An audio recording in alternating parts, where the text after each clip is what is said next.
Yeah, hi, my name is Cesar Perez, and this is my buddy Robert, and obviously there's some Native American archery equipment here on the table, and the first thing we want to do is thank Justin and Brandon for having us over today, and we're going to start talking about the eastern type of Native American bows, and then move on to like the plains, which is the center, and then the west coast, which is California and Oregon. Mostly, yeah, in Oregon, and some of the southern part of California as well. I mean, me and Cesar built almost all of these bows. Cesar's been building bows for a really long time. I've been doing it for a few years, so that's why only one of mine's on the table. But yeah, I mean, it's a really fun thing to do, building bows, and experimenting with different designs is definitely something that we like to do.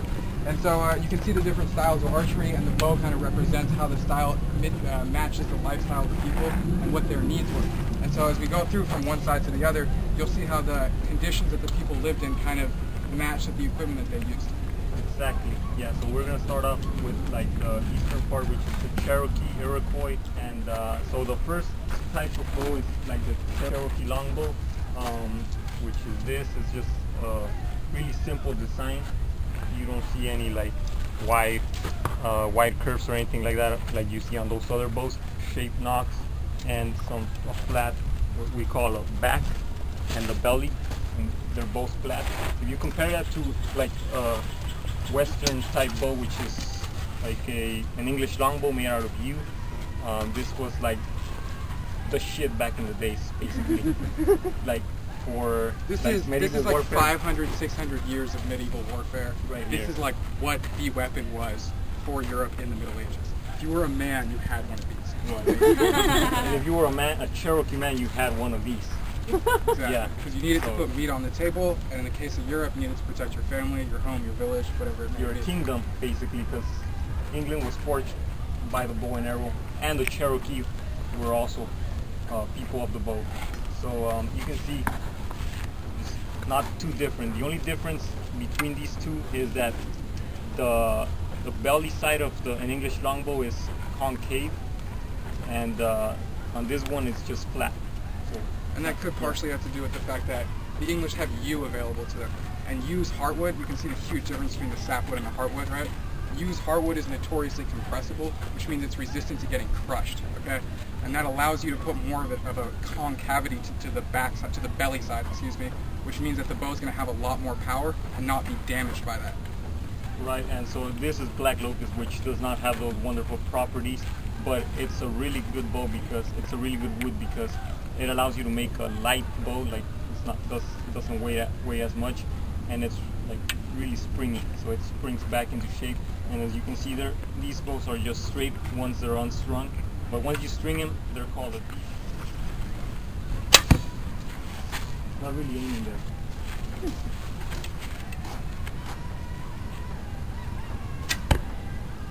Powerful. And this one, when you unstring this one, it follows the string, so it kind of holds a bit of the shape already when it's strung. When you make the bow's design wider, what you're doing is spreading the stress out over a greater area, and so the wood's going to take less of the damage in the working areas of the bow. So a wider bow will take less of a set. Pretty much. A set is like following the string. When you unstring it, it'll keep that shape. That's bad. You actually want the bow to snap back to straight as soon as you take the string off. That means the wood is still very springy.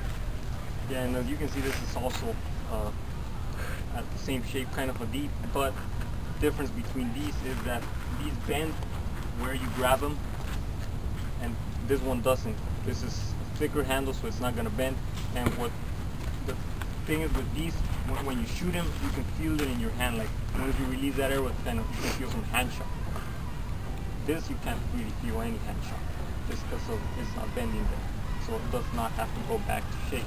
The handle absorbs the force of it. In the Northwest, it allows you to carry a longer bow because the brush in the Northeast, it's not really tight brush forest. When you go into the woods out here with oak, and there's tons of like poison oak and really tight bushes and stuff, a long bow like this would not be very functional. We'll get to that when we get to the West Coast. Right, and this is a river cane arrow.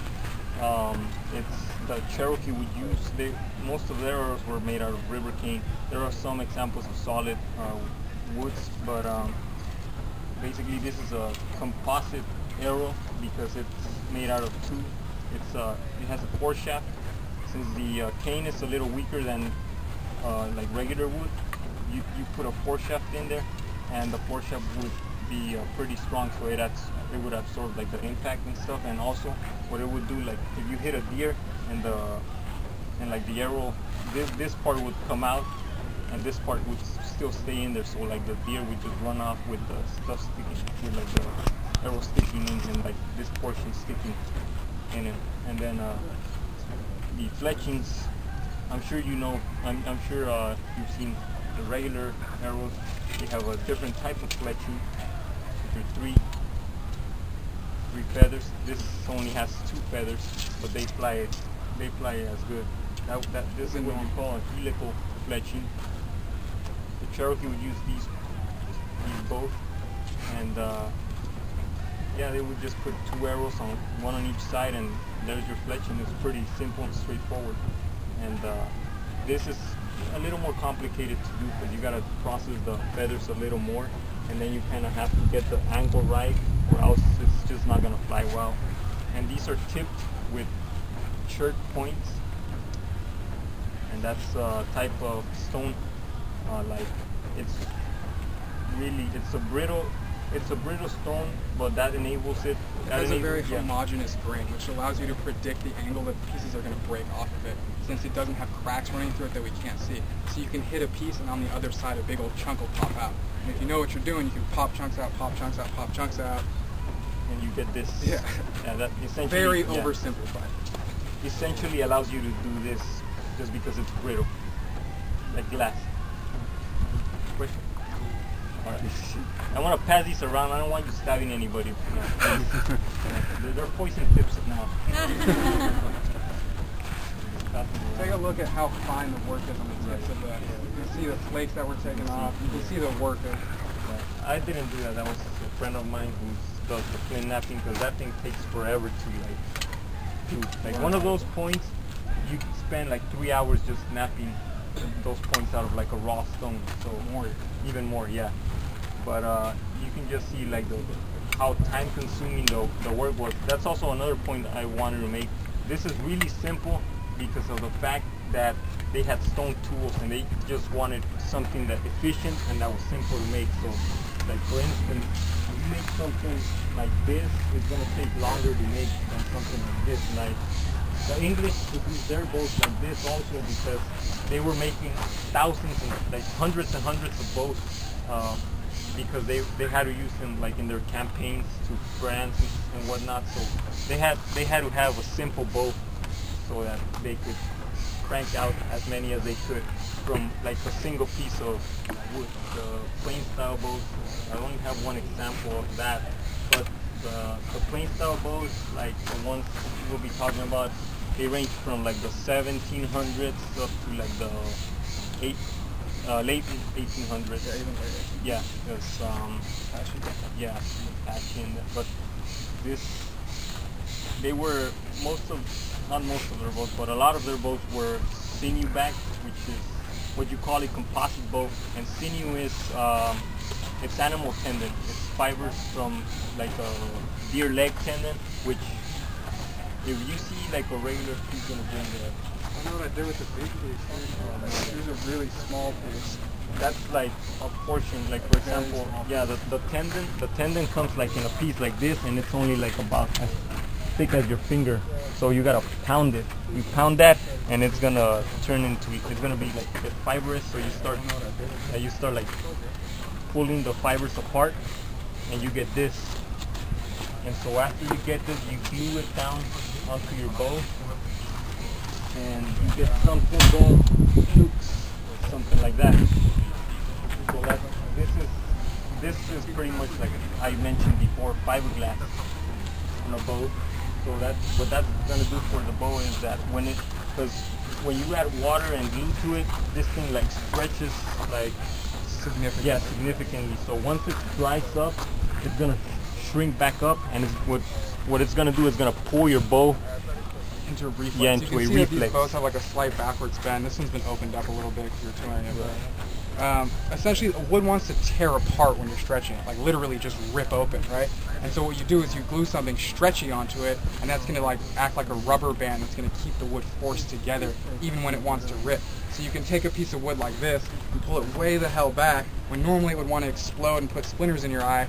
It's going to stay together and actually be a shootable bow. Right, great Indians, because after the 1700s, the Spanish had gone through there. They left their horses there, so like within a couple of like generations, they became expert horsemen. So they had to have something that was going to be useful for them on horseback, because you don't want to be riding with like a 6-foot bow on a horse. I mean, you're going to like hit the horse and it's going to like send you flying off. So like it's no good. So what they had to come up was with like a shorter version, and so they came up with like something like this, a double curve. It has a setback handle, and then this one has a little bit of a reflex here at the tips, so this is called a 5-curve bow. But most of the bows that are just a double curve, they just have a setback handle and distance are straight. They want linen, I think, right? Yeah, that's cotton right there. But yeah, they want linen. Linen wrapping, right? Supposed to be correct. Yeah, I was also gonna say that.